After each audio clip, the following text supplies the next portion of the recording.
السلام عليكم ورحمة الله وبركاته. إن الحمد لله نحمده ونستعينه ونستغفره ونعوذ بالله من شرور أنفسنا ومن سيئات أعمالنا. من يهده الله فلا مضل له ومن يضلل فلا هادي له. وأشهد أن لا إله إلا الله وحده لا شريك له وأشهد أن محمدا عبده ورسوله أما بعد. يا أيها الناس اتقوا ربكم الذي خلقكم من نفس واحدة وخلق منها زوجها وبث منهما رجالا كثيرا ونساء واتقوا الله الذي تساءلون به والأرحام إن الله كان عليكم رقيبا. يا أيها الذين آمنوا اتقوا الله حق تقاته ولا تموتن إلا وأنتم مسلمون. يا أيها الذين آمنوا اتقوا الله وقولوا قولا سديدا يصلح لكم أعمالكم ويغفر لكم ذنوبكم ومن يطع الله ورسوله فقد فاز فوزا عظيما. எல்லாம் வல்ல ஏக இறைவனின் நல்லடியார்களே, அந்த ஏக இறைவனினுடைய சாந்தியும் சமாதானமும் வற்றாத பேரன்பும் பெருங்கருணையும் நம் அனைவரையும் இந்த வெற்றி மார்க்கத்தினை பற்றி பிடிக்க செய்த ஏக இறைவனின் இறுதி தூதராகிய முஹம்மது நபி ஸல்லல்லாஹு அலைஹி வஸல்லம் அவர்களின் மீதும் அவர்களை தம்முடைய வாழ்க்கையில் தம்மால் இயன்ற அளவிற்கு அப்படியே பின்பற்றி வாழ்ந்து மரணித்தவர்கள், தற்பொழுது வாழ்ந்து கொண்டிருப்பவர்கள், இனி வாழ இருப்பவர்கள் என அனைவரின் மீதும் என்றென்றும் என்று நிலைபெறட்டும் என பிரார்த்தித்தவனாக என்னுடைய இந்த உரையை துவங்குகிறேன். அல்ஹம்துலில்லாஹ். கண்ணியம் மிகுந்தவர்களே, இந்த ரமலானினுடைய தொடர் உரையாக நபி தோழர்களின் வரலாறு என்கின்ற தலைப்பின் கீழாக ஒவ்வொரு நபி தோழர்களையும் அவர்கள் வாழ்வில் அவர்கள் செய்த தியாகங்களையும் அதிலிருந்து நாம் பெறக்கூடிய படிப்பினைகளையும் நாம் வரிசையாக அறிந்து வந்து கொண்டிருக்கிறோம். அந்த வரிசையில் நேற்றைய தினம் ஒரு நபி தோழரை பற்றி பார்த்திருந்தோம். என்ன நபி தோழரை பற்றி பார்த்தா ஞாபகம் இருக்கா? ஜாஃபர் பின் அபி தாலிப் ரலியல்லாஹு அன்ஹு இவர்களை பற்றி பார்த்திருந்தோம். ஜாஃபர் இப்னு அபி தாலிப் ரலியல்லாஹு அன்ஹு இவரினுடைய இயற்பெயர் என்ன? அவருடைய இயற்பெயரே ஜாஃபர் இப்னு அபி தாலிப் தான். சரிங்களா? ரொம்ப போட்டு குழப்பிக்க வேண்டாம். ஜாஃபர் இப்னு அபி தாலிப் இவர்கள் ஆரம்ப கட்டத்திலேயே இஸ்லாத்தை ஏற்றுக்கொள்கிறார்கள். இஸ்லாத்தை தம்முடைய வாழ்க்கை நெறியாக மாற்றியதற்கு பின்பாக மக்காவில் சூழல் இருக்க இருக்க இன்னும் சிரமமாகவும் கடினமாகவும் ஆகிக்கிட்டே இருக்கு. மக்கத்து குறைஷியர்களால் முஷ்ரிக்கீன்களால் பல கட்ட வகையில சோதனைகளும் சித்திரவதைகளும் கொடுக்கப்பட்டு கொண்டே இருக்கிறது. இந்த சித்திரவதைகளை தாங்க முடியாமல் நபி அவர்கள் ஜாஃபர் இப்னு அபி தாலிப் அவர்களினுடைய தலைமையில் ஒரு மிகப்பெரிய ஒரு குழுவை அபிசினியா நாட்டை நோக்கி ஹிஜ்ரத் செய்வதற்காக அனுப்பி வைக்கிறார்கள். இந்த மக்காவில் இருந்து அவர்கள் தப்பித்து அபிசீனியாவிற்கு சென்று விடுகிறார்கள். அபிசீனியாவிற்கு சென்றதற்கு பின்பாக அப்பொழுதும் இந்த காபிர்கள் அமைதியாக இல்லாமல் அபிசீனியா நாட்டிற்கே சென்று அங்கு மன்னரிடத்தில் பேசி அரசாங்கத்தின் மூலமாக அவர்களை கைதிகளாக பிடித்து விட்டு வந்துவிட்டால் அவங்களுக்கு வேற வழியில தப்பிக்கிறதுக்கு. இங்க நம்மள்ட்ட இருந்து தப்பிச்சு போயிட்டாங்க. அபிசீனியா அப்படிங்கிறது நஜ்ஜாசி மன்னரால் ஆளப்பட்டு கொண்டிருக்கக்கூடிய ஒரு மிகப்பெரிய ஒரு சாம்ராஜ்யம். அங்க நஜ்ஜாசி மன்னரினுடைய ஆதரவு நமக்கு கிடைச்சிருச்சுன்னா இங்கிருந்து தப்பிச்சு போன எல்லா இஸ்லாமியர்களையும் கைதிகளா மாத்தி நம்ம கூட்டிட்டு வந்துடலாம் என்கின்ற ஒரு ஆலோசனை செய்து அந்த ஆலோசனையில் 2 இளைஞர்களை தேர்ந்தெடுக்கிறார்கள். நாவாற்றலில் வல்லமை மிக்க, பேச்சாற்றல் மிகப்பெரிய அளவில் வழங்கப்பட்டிருக்கக்கூடிய, எதிரில் இருப்பவர்கள் எப்படிப்பட்ட வாதத்தை வைத்தாலும் அந்த வாதத்தை எல்லாம் முறியடித்து விட்டு தம்முடைய வாதத்தை ஊன்றி நிறுத்துகின்ற அளவிற்கு மிகப்பெரிய ஒரு வாத திறமை கொண்ட 2 இளைஞர்களை தேர்ந்தெடுக்கிறார்கள். அதில் ஒரு இளைஞர் அம்ர் இப்னு ஆஸ் ரலியல்லாஹு அன்ஹு, மிகவும் பிரபல்யமான சஹாபி. இவரினுடைய நாவாற்றலின் மூலமாக பல மக்களை இவர் இருக்கிறார். அப்படிப்பட்ட ஒரு சஹாபியை தேர்ந்தெடுக்கிறார்கள். இவர் அந்த சமயத்தில் இஸ்லாத்தை ஏற்கவில்லை. இவரோடு சேர்த்து இவருக்கு துணையாக இன்னொரு நபி தோழரையும் ஒரு மக்கத்து வாசியையும் தேர்ந்தெடுத்தார்கள். ஒரு இளைஞரை தேர்ந்தெடுத்தார்கள். அவரினுடைய பெயரை பார்த்துட்டு வாங்க அப்படின்னு சொல்லியிருந்தோம். பார்த்துட்டு வந்தீங்களா? அபூ சுஃபியான், அப்துல்லாஹ் பின் அபி ரபிஆ என்கின்ற ஒரு இளைஞர். இவர்கள் இருவருமே மிகப்பெரிய வாதத்திறமை மிக்கவர்கள். இதுல மெயின் யார், இதுல தலைவர் யார் அப்படின்னு கேட்டா அம்ர் இப்னு ஆஸ் அவர்கள் தான் தலைவர்.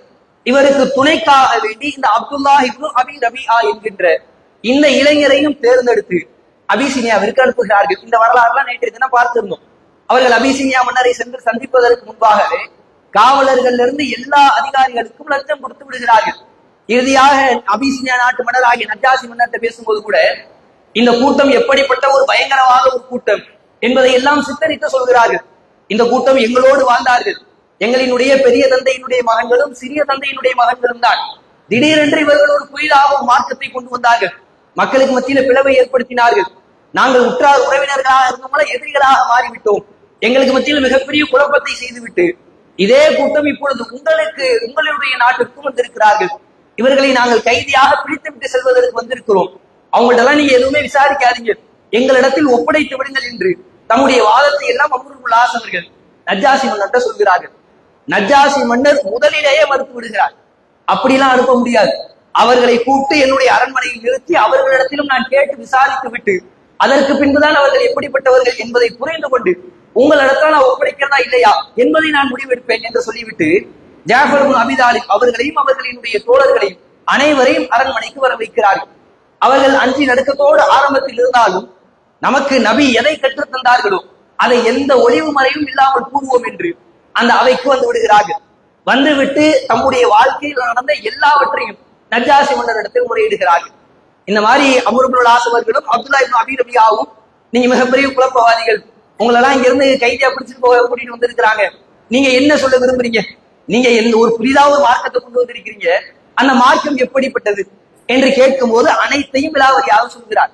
நாங்கள் அறியாமை காலத்தில் இருந்தோம், செத்தவைகளை உண்டு வந்தோம், நாங்கள் ஹராமான விஷயங்களை செய்து வந்தோம், உறவை குண்டித்து வந்தோம், எங்களில் பலமாக இருப்பவர்கள் பலவீனமானவர்களை அடித்து வந்து கொண்டிருந்தோம், திருடி வந்த விபச்சாரம் புரிந்தோம், மதுபானத்தில் ஊறி திளைத்தோம், அனைத்தையும் சொல்கிறார். இப்படிலாம் எங்களினுடைய வாழ்க்கை வந்தது. இறுதியாக ஒரு தூதரை இறைவன் அனுப்பினார், அவர் எங்களை தூய்மையான பாதையை நோக்கி அழைத்தார், இறைவனை மட்டும் வணங்க வேண்டும் என்று கட்டளையிட்டார், நோன்பு நோக்க வேண்டும், ஜக்காத் வழங்க வேண்டும், உறவினர்களோடு பேணி வாழ வேண்டும், உண்மையை மட்டும் பேச வேண்டும் என்கின்ற அனைத்து விதமான இஸ்லாத்தினுடைய அம்சத்தையும் எடுத்து சொல்கிறார். இப்படி நாங்கள் ஒரு புதிய ஒரு சிறந்த ஒரு மார்க்கத்தை பின்பற்றினோம். இதை பொறுத்து கொள்ள முடியாத எங்களினுடைய உறவினர்கள் எங்களை அடிக்க ஆரம்பித்தார்கள், எங்களை கொல்ல ஆரம்பித்தார்கள், எங்களை சித்திரவதை செய்தார்கள். அந்த சித்திரவதையை தாங்க முடியாம தான் உங்களினுடைய நாட்டிற்கு நாங்கள் அகதிகளாக உங்களினுடைய ஆதரவை தேடி வந்திருக்கிறோம் என்று ஜாஃபர் இப்னு அபீ தாலிப் அவர்கள் தம்முடைய வார்த்தை எடுத்து வைக்கிறார்கள். இதை அனைத்தையும் கேட்டுவிட்டு நஜ்ஜாசி மன்னர் ஒரு கேள்வியை கேட்கிறார். சரி, ஒரு நபி வந்தாரு, அல்லாஹ்விடத்திலிருந்து செய்தியை கொண்டு வந்திருக்கிறாரு, வேத செய்தி உங்கள்ட்ட இருக்குன்னு சொல்லி, ஏனென்றால் அவர்கள் அனைவரும் கிறிஸ்தவர்கள், இந்த வேத செய்தியில் ஒரு நம்பிக்கை உள்ளவர்கள், அந்த வேத செய்தி உங்களினுடைய நபி கொண்டு வந்தாருன்னு சொல்றீங்க, அந்த வேதத்திலிருந்து எதையாவது உங்களால எனக்கு ஓதி காட்ட முடியுமா? நஜ்ஜாசி மன்னர் ஒரு கோரிக்கை வைக்கிறார். உடனே ஜாஃபர் இப்னு அபீ தாலிப் அவர்கள் ஒரு சூறாவை ஓத ஆரம்பிக்கிறார்கள். என்ன சூறா ஓதுனாங்க தெரியுமா? மரியம் என்கின்ற 19வது அத்தியாயத்தை தொடர்ச்சியாக ஓத ஆரம்பிக்கிறார்கள். காஃப் ஹா யா ஐன் சாத் என்று ஆரம்பிக்கக்கூடிய அந்த வசனம், அந்த வசனத்திலிருந்து தொடர்ச்சியாக ஓதிக்கொண்டே வருகிறார்கள்.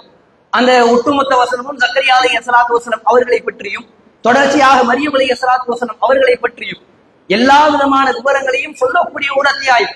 அது அப்படியே அவர் ஓதிக்கொண்டே வருகிறார்.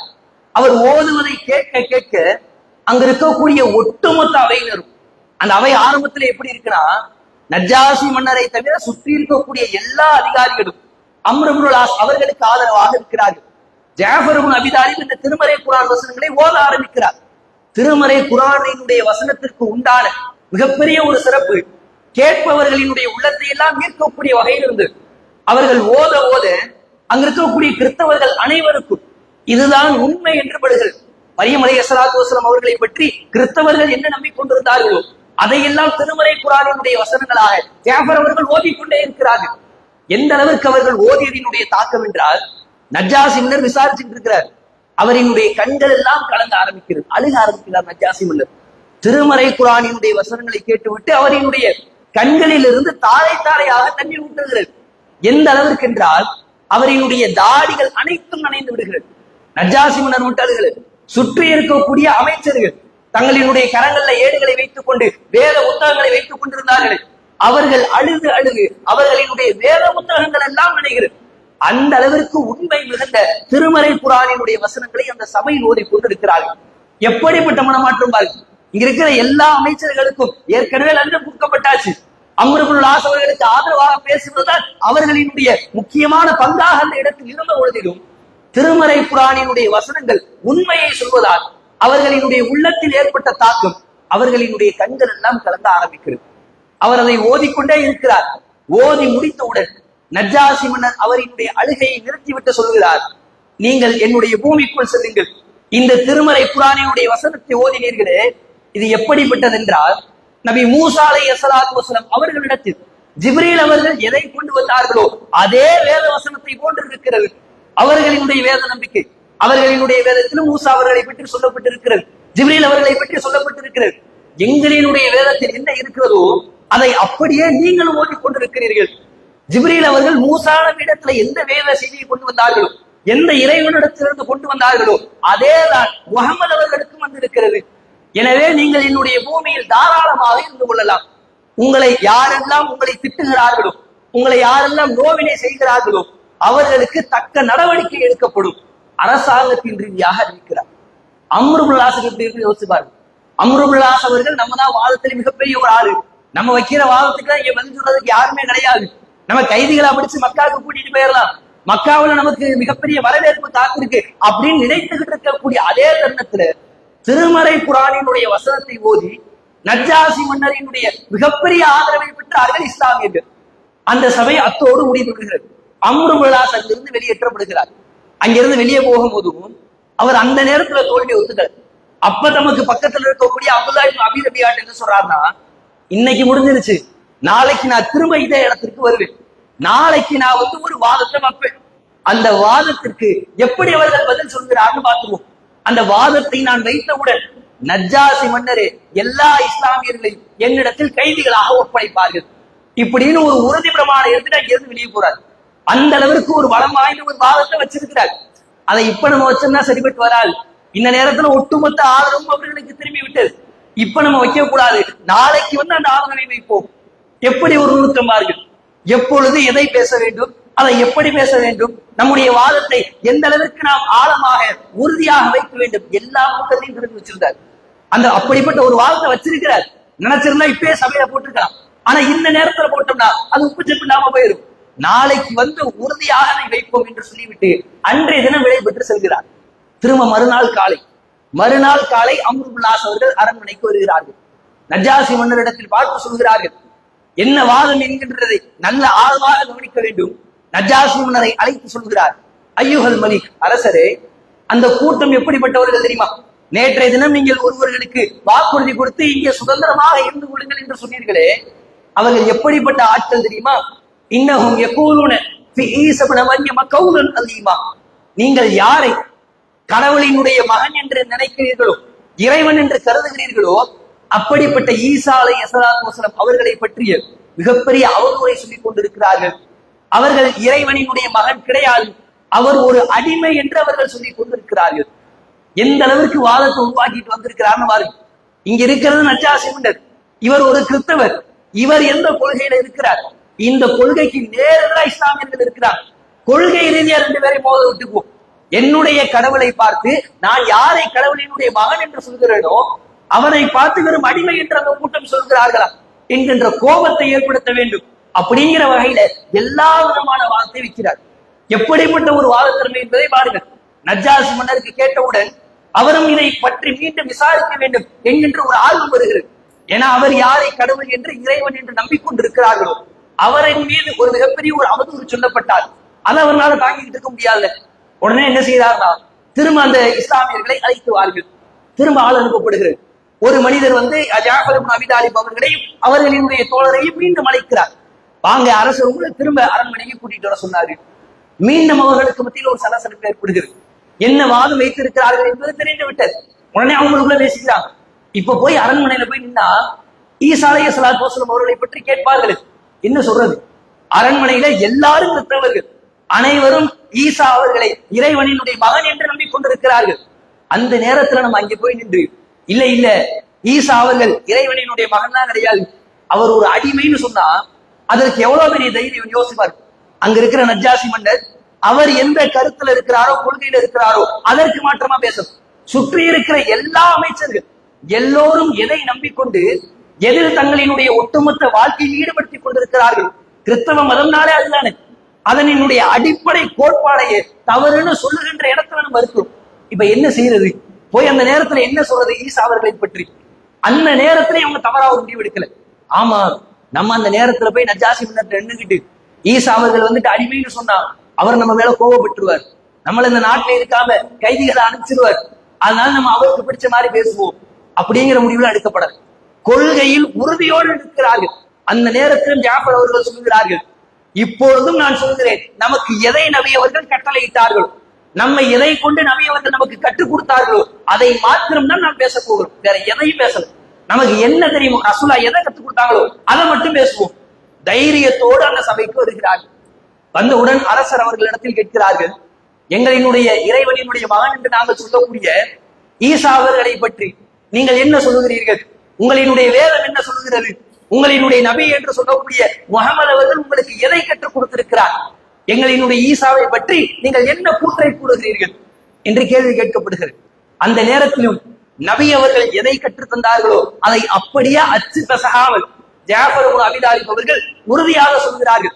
ஈசா இப்னு மரியம் அவர் சொல்லும் போதே சொல்கிறார், நான் சொல்லக்கூடிய இந்த கூற்று என்னுடைய கூற்று கிடையாது. இறைவன் நபி அவர்களுக்கு எதை கற்றுத்தந்து அந்த நபி எங்களுக்கு எதை சொல்லிக் கொடுத்தாரோ அதைத்தான் நாங்கள் கூறுகிறோம்.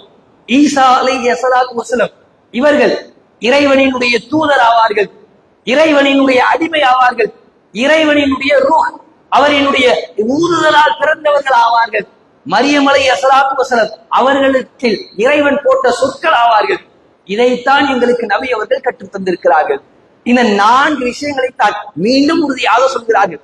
ஈசா அவர்கள் இறைவனினுடைய தூதர், இறைவனினுடைய மகன் கிடையாது, இறைவனினுடைய அடிமைகளின் ஒருவராக இருந்தார், இறைவனினுடைய ரூஹின் மூலமாக பிறந்தவர்களாக இருந்தார்கள். மரியம் அலைஹிஸ்ஸலாத்து வஸலாம் மிகப்பெரிய ஒரு கர்ப்பிணியான ஒரு கன்னித்தன்மை கொண்ட ஒரு மிகப்பெரிய ஒரு பெண்மணிக்கு அவர்களுக்கு இறைவன் போட்ட ஒரு வார்த்தை, அவர்கள் தான் ஈசா அலைஹிஸ்ஸலாத்து வஸலாம். இதை சொன்ன மாத்திரத்தில் நஜ்ஜாசி மன்னரினுடைய கண்கள் கலங்குகிறது.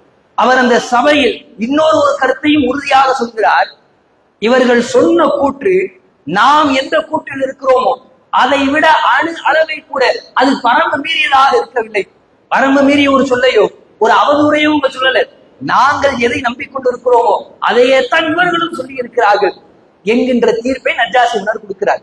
இந்த நேரத்தில் ஜாஃபர் இப்னு அபீ தாலிப் அவர்கள் மற்றொரு வார்த்தை வைக்கிறார்கள். இவ்வளவு நேரம் வார்த்தை வச்சதுதான் அம்ர் இப்னு ஆஸ், விசாரிச்சதெல்லாம் நஜ்ஜாசி மன்னர், பதில் சொன்னதெல்லாம் ஜாஃபர் இப்னு அபீ தாலிப்.